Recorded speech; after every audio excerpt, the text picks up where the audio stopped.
What's up, everybody? It's Minister Crush here. I want to welcome you to my 365-day challenge. Today is day 37.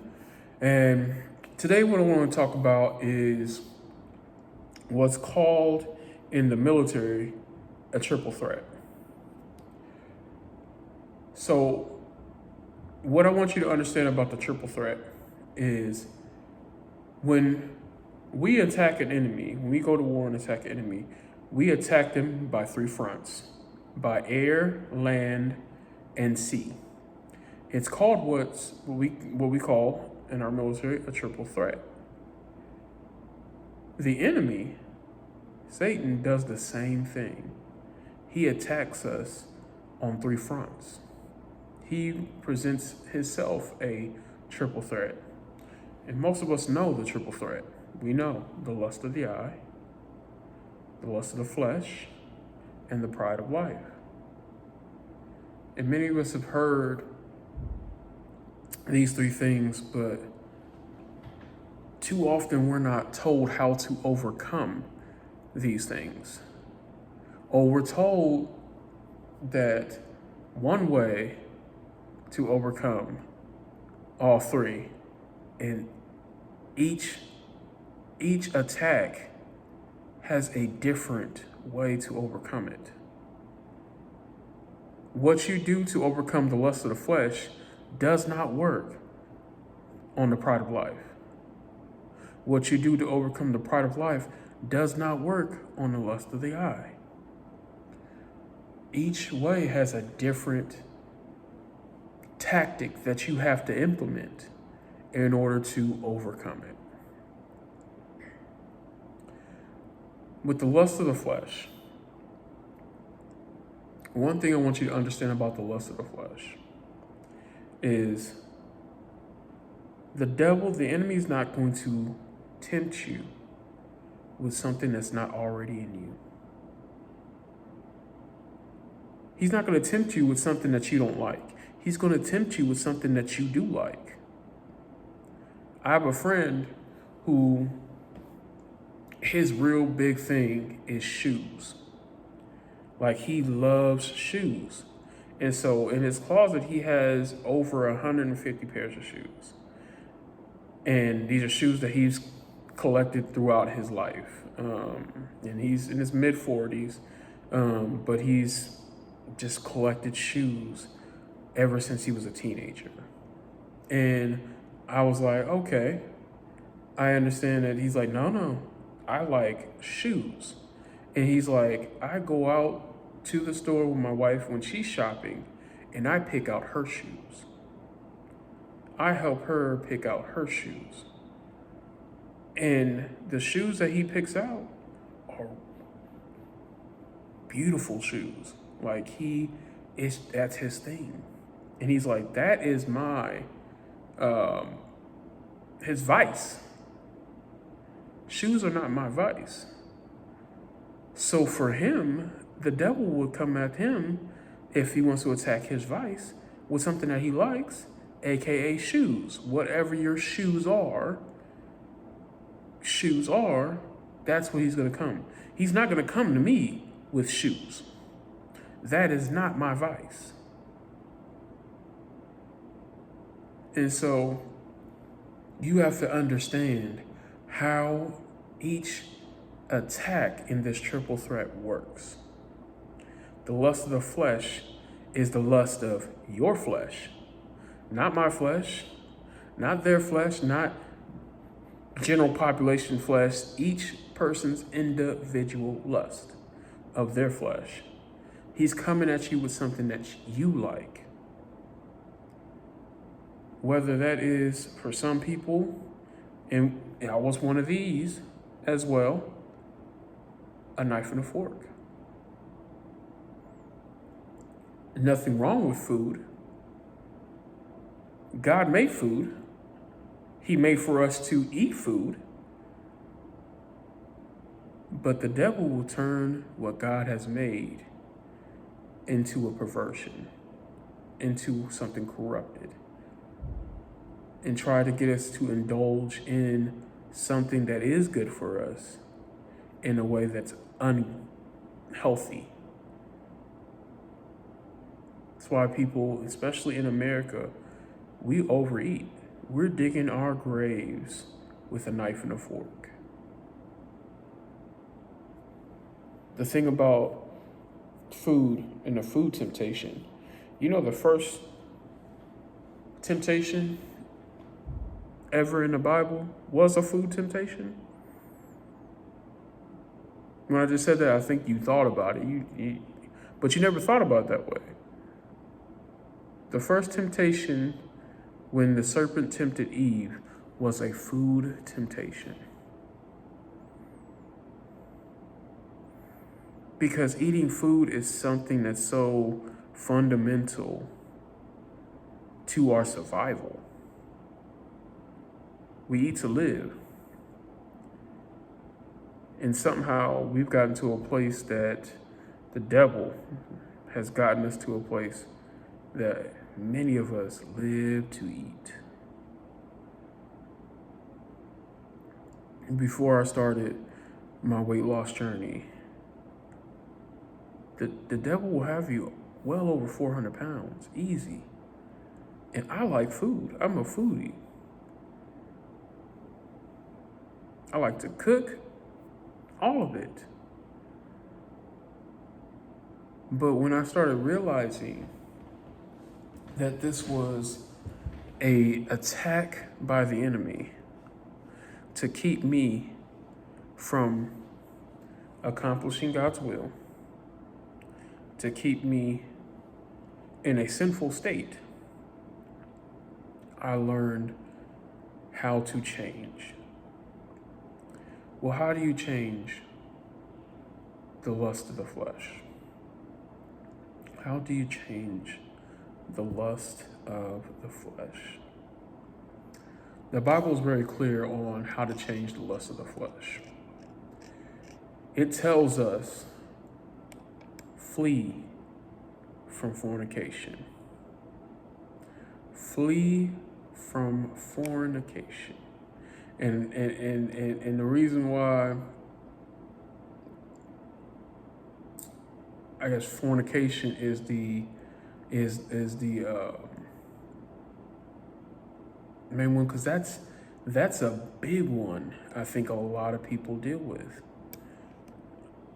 I think most people deal with fornication, especially in today's society, where it's become common practice to have sex out of wedlock.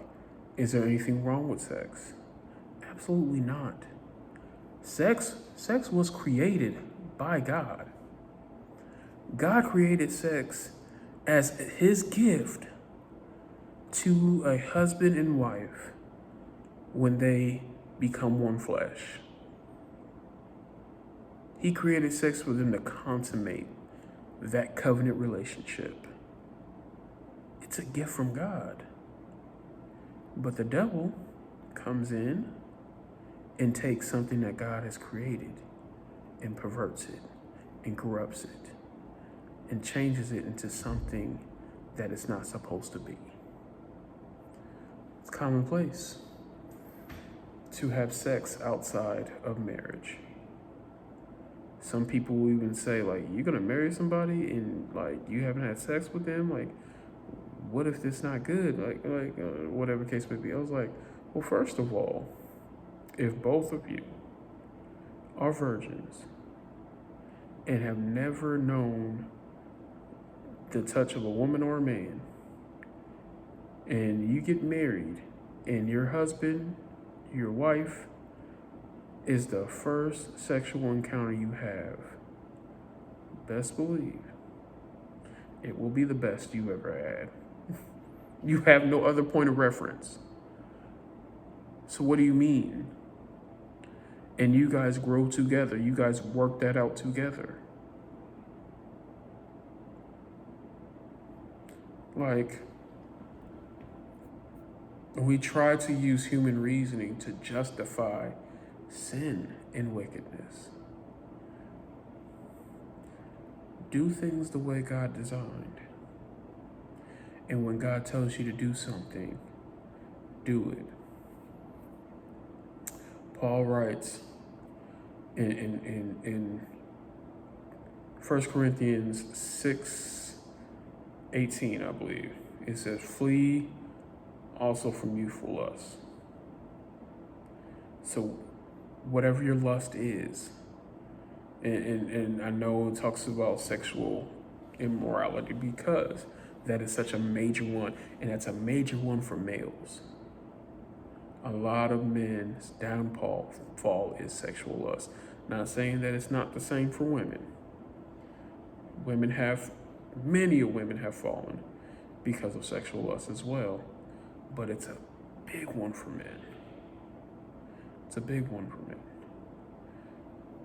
But whatever your lust is, whatever the lust is of your flesh, know what it is and then flee from it. Don't play with it. If, for example, if you're an alcoholic and you're trying to overcome that lust that's within you, which is alcohol. If you want an iced tea, you want a can of iced tea, you want a bottle of iced tea, probably wouldn't make sense for you to go order one at a bar. Take yourself out of the situation. Don't put yourself in a line of temptation. You can get an iced tea at a grocery store, at a restaurant. Don't go to a bar. And too often, I feel like we put ourselves in line for temptation. We think that we have the strength to overcome the lust of our flesh. You do not. That is the reason why the word says, flee, run from it. Don't walk, don't jog, sprint, run from it. We don't have that ability to entertain it, to overcome it. And yes, you may win battles. You may not succumb to it this time. You may not succumb to it that time. You may not succumb to it 20 times, but eventually it is wearing you down and you don't have the power to just cold turkey or whatever they call it, white knuckle or whatever they call that. You don't have the strength within you because willpower only goes so far. So don't put yourself in a predicament. Don't put yourself in that situation where you have to use willpower. Flee from it. Run from it. Get out of there. If you are dating someone and you already know that time and time again, when you two get together alone, it gets a little too heavy and hard for you, be clear with each other and don't put yourself in that situation. Don't do it. Love yourself, love each other, and love God enough to set those boundaries. Respect God enough to set those boundaries. And I promise you, life would be much better if things were done God's way.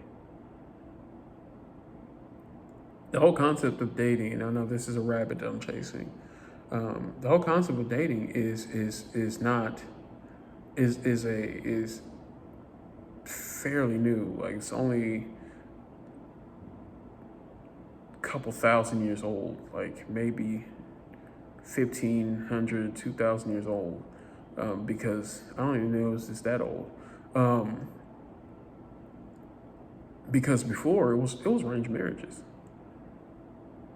You meet somebody and you guys arrange a marriage and you got married. And divorce was practically non-existent. It did not exist. But we implemented a system where we date each other and things like that. And I'm not saying that I have a problem with it, because I've absolutely done it. But it's just like, understand, the way they did things when they did things in the Bible days, it worked. That's all I'm saying. It worked. Take what you will with that. The second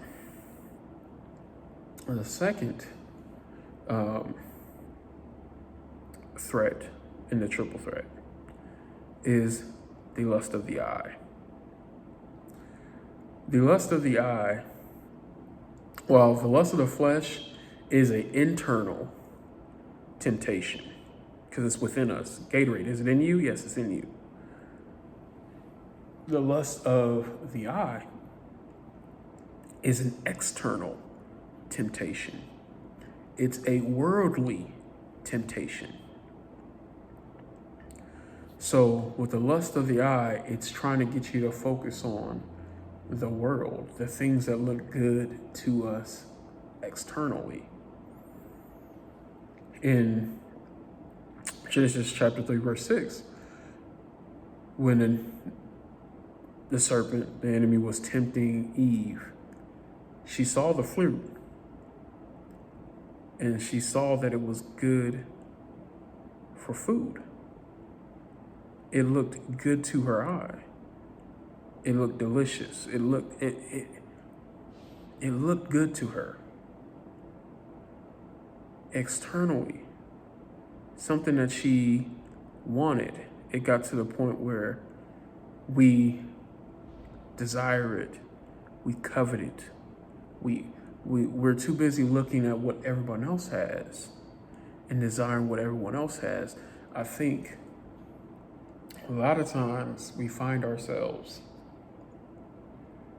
desiring something just because we know we cannot have it.